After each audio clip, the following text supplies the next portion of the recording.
Hello everyone and welcome back in YouTube channel exam informer Nitesh. आज का जो video है आप सभी लोगों के लिए बहुत महत्वपूर्ण होने वाला है, क्योंकि आज के इस वीडियो में मैं आप सभी लोगों को बिहार जीके और बिहार स्पेशल के 40 ऐसे क्वेश्चन कवर करवाने वाला हूं जो कि आप सभी लोगों के सक्षमता परीक्षा में पूछे गए हैं और आने वाले एग्जामिनेशन जो आप सभी लोगों का एग्जामिनेशन होने वाला है उसमें पूछे जा सकते हैं। तो आप सभी लोगों को इन सारे क्वेश्चन को याद कर लेना है। और चलिए वीडियो को स्टार्ट करते हैं। वीडियो के लास्ट तक बने रहिएगा। अगर आप सभी लोग हमारे चैनल पर पहली बार आए हैं, चैनल को सब्सक्राइब कर लीजिएगा। आज के इस सेट का पहला क्वेश्चन है, क्वेश्चन नंबर 1, बिहार दिवस कब मनाया जाता है। यानी कि आप सभी लोगों से पूछा है कि जो बिहार दिवस है वो कब मनाया जाता है। तो मैं आपको बता दूं, बिहार दिवस जो है कि 22 मार्च को मनाया जाता है। कब मनाया जाता है? 22 मार्च को मनाया जाता है। यानी कि आप सभी लोगों का ऑप्शन नंबर सी जो है कि सही हो जाएगा। आगे बढ़ते हैं। अगला क्वेश्चन है आप सभी लोगों का, बिहार की राजधानी कहाँ है।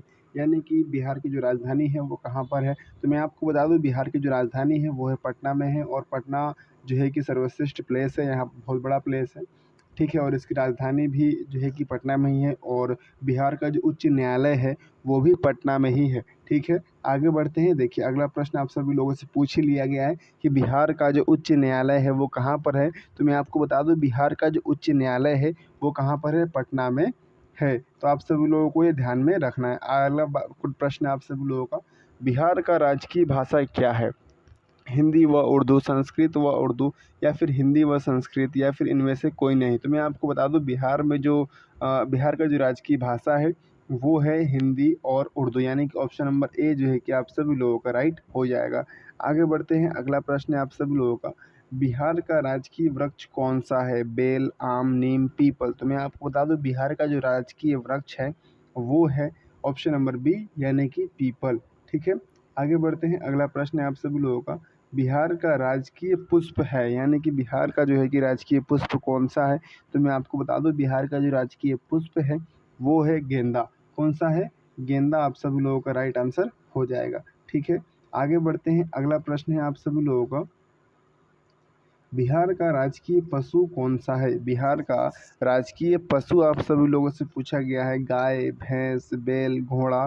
तो मैं आपको बता दूं, बिहार का जो राजकीय पशु है वो हो जाएगा आप सभी लोगों का बैल, यानी कि ऑप्शन नंबर बी राइट हो जाएगा। आगे बढ़ते हैं। अगला प्रश्न है आप सभी लोगों का, बिहार का राजकीय पक्षी। बिहार का आप सभी लोगों से राजकीय पक्षी पूछा गया है, यानी कि बिहार का जो राजकीय पक्षी कौन सा है। हंस होगा, या फिर मुर्गी होगा, कोयला होगा, या फिर गोरैया होगा। तो मैं आपको बता दूं, इसका जो राइट आंसर है वो हो जाएगा आप सभी लोगों का गोरैया, यानी कि ऑप्शन नंबर डी जो है कि आप सभी लोगों का सही हो जाएगा, ठीक है। आगे बढ़ते हैं। अगला प्रश्न है आप सभी लोगों का, बिहार का प्रमंडल है। यानी कि बिहार में टोटल कितने प्रमंडल है, ये आप सभी लोगों से पूछा गया है। यहाँ पर 7, 9, 8 और 11 ऑप्शन दिए गए हैं। बट मैं आप सभी लोगों को बता दूं, बिहार में अगर प्रमंडल की संख्या की अगर हम लोग बात करें तो बिहार में जो है कि कुल 9 प्रमंडल हैं। कितने प्रमंडल हैं? 9 प्रमंडल है, ठीक है। तो आप सभी लोगों का ऑप्शन नंबर सी राइट हो जाएगा। आगे बढ़ते हैं। अगला प्रश्न है आप सभी लोगों का, बिहार में कुल कितने जिले हैं। जिले आप सब देखिए, प्रमंडल अगर आप सभी लोगों से पूछेगा तो 9 हो जाएगा। और अगर आप सभी लोगों से जिले के बारे में पूछता है तो मैं आपको बता दूं, बिहार में जो है कि टोटल 38 जिले हैं। कितने जिले हैं? 38 जिले हैं, ठीक है। आगे बढ़ते हैं। अगला प्रश्न आप सभी लोगों का, बिहार का अनुमंडल है। पहले आप सभी लोगों से प्रमंडल पूछा गया था, यहाँ पर आप सभी लोगों से अनुमंडल पूछा गया है। अनुमंडल पूछा गया है आप सभी लोगों से। तो मैं आपको बता दूं, बिहार में जो है कि कुल अनुमंडलों की संख्या की हम लोग बात करें तो 101 अनुमंडल है। कितने अनुमंडल हैं? 101 अनुमंडल हैं यहाँ पर टोटल, ठीक है। आगे बढ़ते हैं। अगला प्रश्न है आप सभी लोगों का, बिहार में विश्वविद्यालयों की संख्या कितनी है। बिहार में जो है कि विश्वविद्यालय की संख्या कितनी है, ये आप सभी लोगों से पूछा गया है। तो मैं आपको बता दूं, बिहार में जो है कि विश्वविद्यालय की संख्या की हम लोग बात करें, यहाँ पर आप सभी लोगों को 4 ऑप्शन दिए गए हैं, 21, 23, 25 और 30। ये सारे ऑप्शन आप सभी लोगों को पास पास में दिए गए हैं। इससे आप सभी लोगों को डरना नहीं है। मैं आप सभी लोगों को याद करवा देता हूँ, बिहार में जो है कि विश्वविद्यालय की संख्या कितनी है। तो मैं आपको बता दूं, वो हो जाएगा आप सभी लोगों का ऑप्शन नंबर ए, यानी कि 21 है, ठीक है। अगला प्रश्न है आप सभी लोगों का, बिहार में सर्वाधिक जनसंख्या वाला जिला कौन सा है। देखिए, सर्वाधिक जनसंख्या वाला जिला कौन सा है, जैसा कि आप सभी लोगों को पता होना चाहिए, बिहार की राजधानी पटना, ठीक है।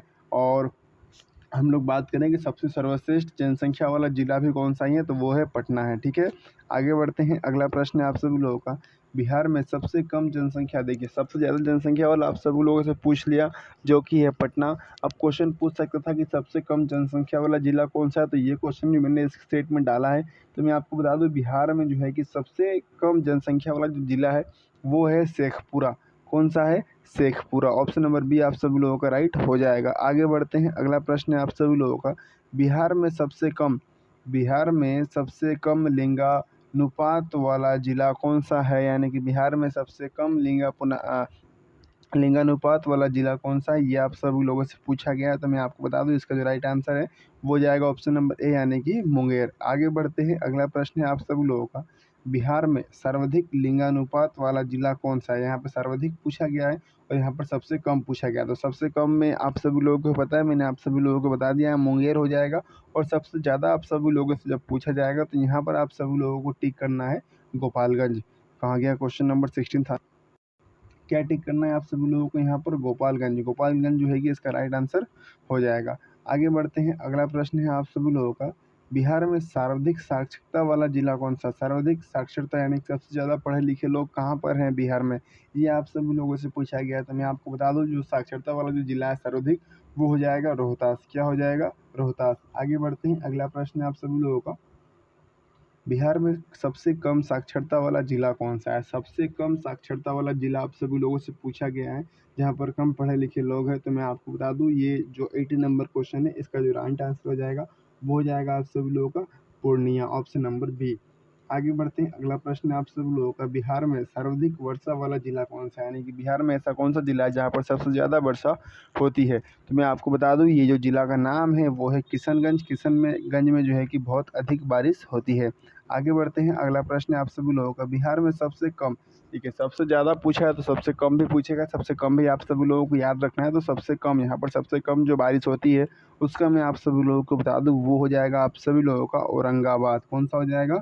औरंगाबाद। इसका पीडीएफ मैंने आप सभी लोगों को जो वीडियो के डिस्क्रिप्शन में जो लिंक है वहाँ पर टेलीग्राम ग्रुप में प्रोवाइड करवा दिया, आप लोग वहाँ से जा कर के इसको देख भी सकते हैं। बिहार में सबसे ठंडा वाला ज़िला कौन सा है? सबसे ठंडा वाला ज़िला आप सभी लोगों से पूछा गया है। तो मैं आपको बता दूं वो हो जाएगा आप सभी लोगों का गया। गया जो है कि सबसे ठंडा वाला ज़िला है, यहाँ पर बहुत सारी नदी है। ठीक है, आगे बढ़ते, अगला प्रश्न है आप सभी लोगों का, बिहार में सबसे बड़ा नगर कौन सा है? बिहार में सबसे बड़ा नगर कौन सा है? तो मैं आपको बता दूं बिहार का जो सबसे बड़ा नगर है वो है दरभंगा। कौन सा है? दरभंगा जिला। ठीक है, ऑप्शन नंबर बी आप सभी लोगों का राइट हो जाएगा। ठीक है, आगे बढ़ते हैं, कौन सा इसका सबसे बड़ा नगर कौन सा है? तो आप सभी लोगों का दरभंगा हो जाएगा। आगे बढ़ते हैं, अगला प्रश्न है आप सभी लोगों का, 22 क्वेश्चन अभी तक हम लोगों ने कवर कर लिए हैं। मूल रूप से बिहार शब्द का अर्थ क्या है? मूल रूप से जो है कि आप सभी लोगों से बिहार का अर्थ आप सभी लोगों से पूछा गया है। तो मैं आपको बता दूं इसका जो राइट आंसर है वो है बौद्ध मठ, यानी कि पहले जो है कि यहाँ पर अधिक रूप में बौद्ध लोग रहते थे, इससे जो है कि बौद्ध मठ कहा गया है। आगे बढ़ते हैं, अगला प्रश्न है आप सभी लोगों का, बिहार में नमक सत्याग्रह आरंभ कब हुआ था? बिहार में जो है कि नमक सत्याग्रह कब आरंभ हुआ था, ये आप सभी लोगों से पूछा गया है। तो जैसा कि आप सभी लोगों को पता होना चाहिए, बिहार में जो है कि नमक सत्याग्रह 15 अप्रैल 1930 में आरंभ किया गया था। 15 अप्रैल 1930 में आरंभ किया गया था। आगे बढ़ते हैं, अगला प्रश्न है आप सभी लोगों का, बिहार का पृथक प्रांत के रूप में गठन की मांग प्रस्तुत की गई थी, यानी कि बिहार का जो है कि पृथक प्रांत के रूप में गठन की जो मांग है वो कब प्रस्तुत की गई थी? तो मैं आपको बता दूं वो 1906 ईस्वी में की गई थी, यानी कि आप सभी लोगों का राइट ऑप्शन बी सही हो जाएगा। आगे बढ़ते हैं, अगला प्रश्न है आप सभी लोगों का, बिहार का मुगल साम्राज्य के प्रांत के रूप में गठन कब हुआ था? बिहार का मुगल साम्राज्य के प्रांत के रूप में कब गठन हुआ था, ये आप सभी लोगों से पूछा गया। तो मैं आपको बता दूं 1580 ईस्वी में हुआ था। ठीक है, आगे बढ़ते हैं, अगला प्रश्न आप सभी लोगों का, बिहार विधानसभा में वर्तमान में कितने सदस्य हैं, यानी कि बिहार विधानसभा में अभी कितने सदस्य हैं टोटल, ये आप सभी लोगों से पूछा गया है। तो मैं आपको बता दूं टोटल अगर संख्या की बात करें तो 243 हैं। ठीक है, आगे बढ़ते हैं, अगला प्रश्न है आप सभी लोगों का, बिहार से लोकसभा के लिए कितने सदस्य चुने जाते हैं, यानी कि बिहार से लोकसभा के लिए, लोकसभा के चुनाव के लिए जो है कितने सदस्य चुने जाते हैं, ये आप सभी लोगों से पूछा गया। ये आप सभी लोगों को पता होना चाहिए। कुल जो है कि 40 लोगों को चुना जाता है। आगे बढ़ते हैं। अगला प्रश्न आप सभी लोगों का, पटना का उच्च न्यायालय की स्थापना कब हुई थी? पटना में जो उच्च न्यायालय है उसकी स्थापना कब की गई थी, ये आप सभी लोगों से पूछा गया। तो मैं आपको बता दूं इसका जो राइट आंसर है वो हो जाएगा ऑप्शन नंबर ए, यानी कि 1916 ईस्वी में। आगे बढ़ते हैं। अगला प्रश्न है आप सभी लोगों का, बिहार में राज्यसभा की कितनी सीटें हैं? राज्यसभा की कितनी सीटें हैं? तो मैं आपको बता दूं टोटल जो है कि अगर हम लोग सीट की बात करें तो वो 16 हैं। कितनी है? 16 हैं।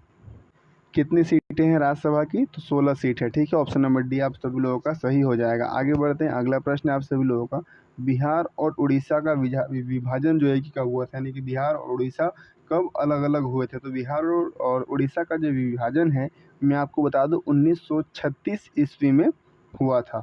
ठीक है, आगे बढ़ते हैं। अगला प्रश्न है आप सभी लोगों का, बिहार सोशलिस्ट पार्टी के संस्थापक कौन थे? जयप्रकाश नारायण, सुभाष चंद्र बोस, या फिर सत्यभक्त, या फिर इनमें से कोई नहीं? तो मैं आपको बता दूं बिहार सोशलिस्ट पार्टी के जो संस्थापक थे उनका नाम था Jayaprakash Narayan. Option number A आप सभी लोगों का सही हो जाएगा। आगे बढ़ते हैं। अगला प्रश्न है आप सभी लोगों का, बिहार में प्रमुख समाचार पत्र बिहार के संस्थापक थे, यानी कि समाचार पत्र बिहार के संपादक कौन थे? ये आप सभी लोगों से पूछा गया है। तो मैं आपको बता दूं उनका नाम था बाबू महेश्वर प्रसाद। क्या नाम था उनका? बाबू महेश्वर प्रसाद। ठीक है, आगे बढ़ते हैं। अगला प्रश्न है आप सभी लोगों का, बिहार में किस स्थान पर भारतीय राष्ट्रीय कांग्रेस का 1922 का अधिवेशन हुआ था? यानी कि 1922 का जो है कि जो अधिवेशन हुआ था वो कहाँ पर हुआ था, ये आप सभी लोगों से पूछा गया है। तो मैं आपको बता दूं इसका जो राइट आंसर है वो हो जाएगा गया। ठीक है, आगे बढ़ते हैं। अगला प्रश्न है आप सभी लोगों का, बिहार में किसान सभा की स्थापना किन के द्वारा की गई थी? यानी कि बिहार में जो है कि किसान सभा की जो स्थापना है वो किन के द्वारा की गई थी? ठीक है, तो जयप्रकाश नारायण के द्वारा की गई थी, या फिर स्वामी अग्नेश्वर के द्वारा की गई थी, या फिर इनमें से कोई नहीं? तो मैं आपको बता दूं इसका जो राइट आंसर है वो हो जाएगा आप सभी लोगों का सहजानंद सरस्वती के द्वारा की गई थी। ठीक है, आगे बढ़ते हैं। अगला प्रश्न है आप सभी लोगों का, बिहार प्रांतीय किसान सभा का गठन किस सन में हुआ था? बिहार प्रांतीय किसान सभा का गठन जो है कि किस सन में हुआ था, ये आप सभी लोगों से पूछा गया है। तो मैं आपको बता दूं मार्च 1929 में जो है कि हुआ था। ठीक है, आगे बढ़ते हैं। अगला प्रश्न है, बिहार और बंगाल से कब पृथक हुआ था? बिहार बंगाल से कब पृथक हुआ था, ये क्वेश्चन रिपीट किया गया है। और इसका जो राइट आंसर है वो हो जाएगा आप सभी लोगों का 1912 ईस्वी में। ठीक है, आगे बढ़ते हैं। अगला प्रश्न है आप सभी लोगों का, 1857 की क्रांति में बिहार के नेता कौन थे? मौलवी अहमदुल्ला, या फिर कुंवर सिंह, या फिर तात्या टोपे, या फिर इनमें से कोई नहीं? तो मैं आपको बता दूं उस समय जो है कि 1857 की क्रांति के बिहार के जो नेता थे उनका नाम था मौलवी अहमद उल्ला। ठीक है, आगे बढ़ते हैं। अगला प्रश्न है आप सभी लोगों का, पटना को इसका जो राइट आंसर है, यानी कि 1857 की क्रांति के बिहार के नेता जो थे उनका नाम था कुंवर सिंह। ठीक है, मिसमैच हो गया, आप सब करेक्ट लीजिएगा। इसका राइट आंसर कुंवर सिंह। ठीक है, आगे बढ़ते हैं। अगला प्रश्न आप सभी लोगों का, बिहार को प्रांतीय राजधानी बनाया गया था। बिहार को प्रांतीय राजधानी कब बनाया गया था? तो मैं आपको बता दूं इसका जो राइट आंसर है वो जो है कि किसने बनाया था? तो मैं आपको बता दूं शेरशाह ने बनाया था। ठीक है, बिहार की जो पटना को जो है कि प्रांतीय राजधानी शेरशाह ने बनाया था। अगला प्रश्न है आप सभी लोगों का, बिहार में सर्वाधिक लोकप्रिय सुल्तान कौन थे? यानी कि बिहार के जो है कि सर्वाधिक लोकप्रिय सुल्तान कौन थे, ये आप सभी लोगों से पूछा गया है। तो मैं आपको बता दूं शेरशाह सूरी ही थे। ठीक है, और इन्होंने ही जो है कि यहाँ पर आप सभी लोगों ने देखा, इन्होंने ही जो है कि पटना को प्रांतीय राजधानी भी बनाया था। ठीक है, तो आज के इस सेट में हमने ऑल ओवर 40 क्वेश्चन कवर कर लिए, जो कि आप सभी लोगों की एग्जामिनेशन पॉइंट ऑफ व्यू से बहुत इंपॉर्टेंट है। एंड में आप सभी लोग बता दूँ इसका PDF आप सभी लोगों को नीचे दिए गए टेलीग्राम ग्रुप के लिंक में, वहाँ पर आप सभी लोगों को मिल जाएगा। आप सभी लोग इस क्वेश्चन को याद कर लीजिएगा। मिलते हैं अगली क्लास में।